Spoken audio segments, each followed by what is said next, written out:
យ៉ាងកាយនឹងមនុស្សយោប្រមាណឡើយតែមានវិញ្ញាណតោប្រាហើយជាកាយគឺគេបបងចូលក៏នឹងដេកសង្កត់នៅលើផែនដីដោយជាអង្គអត់អរប្រយោជន៍គ្មានកងវាលគោគៀងគោទាំងឡាយដោយអាចញាគឺដំបងឬរំពាត់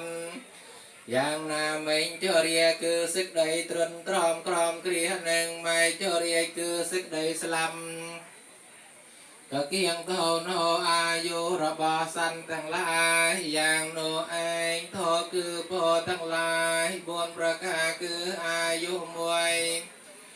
អសម្បល់កាយមួយសេចក្តីសុខមួយកម្លាំងមួយរមែងចម្រើនអកាលជានិញដល់អ្នកដែលមានសេចក្តីអនកាយថ្វាយបង្គំដល់ប្ររតនត្រ័យជាប្រក្រតី